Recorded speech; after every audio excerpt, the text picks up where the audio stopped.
تذکرہ سنیے ان کا دل بیدار کے ساتھ، تذکرہ سنیے ان کا دل بیدار کے ساتھ، جن کا ذکر آتا ہے اکثر شہ ابرار کے ساتھ۔ ہائے کس طرح وہ بازار سے گزرے ہوں گے، ہائے کس طرح وہ بازار سے گزرے ہوں گے، نام تک جن کا نہ آیا کبھی بازار کے ساتھ۔ ایک سکینہ کے لیے کرب کی سولی پہ چڑھا، ایک سکینہ کے لیے کرب کی سولی پہ چڑھا، دیکھیے دار کو عباس علمدار کے ساتھ، دیکھیے دار کو عباس علمدار کے ساتھ۔ الحمدللہ رب العالمین والصلاة والسلام علی سید المرسلین وعلی آلہ واصحابہ اجمعین۔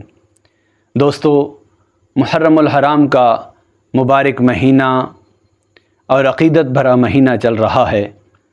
آج محرم الحرام سیریز کے حوالے سے 5ویں نشست ہے۔ میدان کربلا میں جیسے جیسے دن گزر رہے تھے، تشنگی یعنی پیاس اور آزمائش بڑھتی جا رہی تھی۔ کربلا کی اس عظیم داستان میں جہاں صبر و استقامت کی بے مثال مثالیں ملتی ہیں، وہیں ایک ایسی شخصیت بھی ہے جس کا نام سنتے ہی ذہن میں وفا، شجاعت اور اطاعت کا سمندر موجزن ہو جاتا ہے۔ جی ہاں، میں بات کر رہا ہوں مولا علی کرم اللہ وجہ الکریم کے اس شیر دل بیٹے کی جسے زمانہ عباس علمدار اور قمر بنی ہاشم کے نام سے جانتا ہے۔ آج کی اس ویڈیو میں ہم حضرت عباس علیہ السلام کی زندگی، ان کی امام علی مقام کے ساتھ محبت اور کربلا میں ان کی وفا کے اس عظیم درجے کا ذکر کریں گے جس کی مثال قیامت تک نہیں مل سکتی۔ حضرت عباس علیہ السلام کی ولادت 4 شعبان 26 ہجری کو مدینہ المنورہ میں ہوئی۔ آپ کے والد گرامی امیر المؤمنین حضرت علی ابن ابی طالب ہیں۔ آپ کی والدہ ماجدہ حضرت ام البنین سلام اللہ علیہا ہیں۔ حضرت عباس علیہ السلام بچپن ہی سے بے حد خوبصورت تھے، اسی لیے انہیں قمر بنی ہاشم یعنی بنی ہاشم کا چاند کہا جاتا تھا۔ لیکن اس چاند میں مولا علی کی شجاعت کی چمک بھی تھی۔ آپ نے بچپن ہی سے اپنے بھائیوں امام حسن اور امام حسین کی ایسی ادب اور تعظیم کی جو مثالی تھی۔ آپ انہیں کبھی بھائی نہیں بلکہ ہمیشہ آقا یا مولا کہہ کر پکارتے تھے۔ دوستو، حضرت عباس علیہ السلام صرف دکھنے میں مولا امام علی مقام جیسے نہ تھے، بلکہ آپ کی قامت اور جثہ ایسا تھا کہ جب آپ گھوڑے پر بیٹھتے تھے تو آپ کے مقدس پاؤں زمین کو چھوتے تھے۔ آپ کی شجاعت کا دبدبہ ایسا تھا کہ دشمن آپ کا نام سن کر کانپ اٹھتا تھا۔ جنگ صفین میں آپ نے بچپن کی عمر میں ہی ایسی بہادری دکھائی کہ لوگ دنگ رہ گئے۔ حضرت عباس علیہ السلام کی بہادری کا مقصد اپنی طاقت دکھانا نہیں تھا بلکہ دین اسلام اور اپنے وقت کے امام کی حفاظت کرنا تھا۔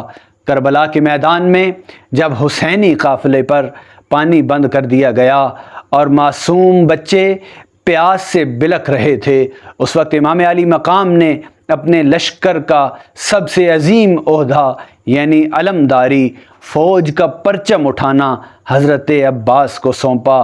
اسی لیے آپ کو علمدار کہا جاتا ہے۔ 7 محرم سے جب پانی بالکل ختم ہو گیا تو معصوم سکینہ اور دوسرے بچوں کی پیاس حضرت عباس سے دیکھی نہ گئی۔ حضرت عباس نے ہر مشکل وقت میں دشمن کی قطاروں کو چیر کر بچوں کے لیے پانی کا انتظام کیا۔ دشمن ان کی تلوار کی کاٹ سے اچھی طرح واقف تھا، اس لیے کوئی ان کے سامنے آنے کی ہمت نہ کرتا تھا۔ اب آتی ہے 10 محرم الحرام، یوم عاشورہ کا دن۔ ایک ایک کر کے امام علی مقام امام حسین علیہ السلام کہ سارے انصار اور اہل بیت شہید ہو چکے تھے۔ خیموں میں بچوں کی العطش العطش، ہائے پیاس پیاس کی صدائیں گونج رہی تھیں۔ حضرت عباس اب مزید صبر نہیں کر سکتے تھے۔ انہوں نے امام سے جنگ کی اجازت طلب کی، لیکن امام نے فرمایا عباس تم میرے لشکر کے سردار ہو، اگر تم چلے گئے تو میرا لشکر بکھر جائے گا۔ آخر کار صرف پانی لانے کی اجازت ملی۔ حضرت عباس مشکیزہ لے کر دریائے فرات کی طرف بڑھے۔ دشمنوں کا سخت پہرا تھا، لیکن شیر خدا کے بیٹے نے دشمنوں کو ایسا بھگایا جیسے بکریوں کے گلے کو شیر بھگاتا ہے۔ آپ نے دریا پر قبضہ کر لیا۔ یہاں پر ایک بہت ہی جذباتی نکتہ ہے۔ حضرت عباس نے جب پانی میں ہاتھ ڈالا اور پانی کو ہونٹوں کے قریب لائے تو انہیں یاد آیا کہ ان کے آقا امام حسین علیہ السلام اور معصوم بچے پیاسے ہیں۔ وفا دیکھیے، آپ نے پانی زمین پر گرا دیا، ایک قطرہ بھی نہیں پیا۔ واپسی پر دشمنوں نے دریا کے کنارے درختوں کے پیچھے چھپ کر وار کیا۔ پہلے آپ کا سیدھا بازو کاٹا گیا، پھر الٹا بازو، لیکن آفرین ہے اس وفا پر۔ حضرت عباس نے مشکیزہ دانتوں سے پکڑ لیا تاکہ پانی خیمے تک پہنچ سکے۔ پھر ایک ظالم نے مشکیزے پر تیر مارا، پانی بہہ گیا اور ساتھ ہی پانی بچوں تک پانی پہنچانے کی امید بھی ٹوٹ گئی۔ پھر آپ کے سر پر گرز مارا گیا اور آپ گھوڑے سے زمین پر تشریف لے آئے۔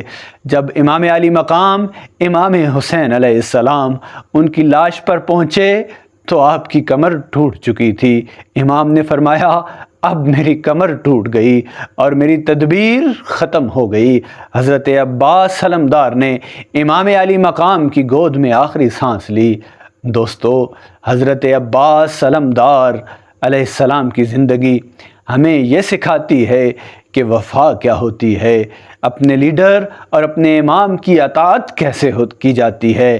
ان کا روضہ مبارک آج بھی عراق کے شہر کربلا میں ہے، جہاں ان کا اونچا علم اس بات کی گواہی دیتا ہے کہ دنیا کے حکمران اور بادشاہ آتے ہیں اور مٹ جاتے ہیں، لیکن وفا کے شہنشاہ عباس کا نام قیامت تک زندہ رہے گا۔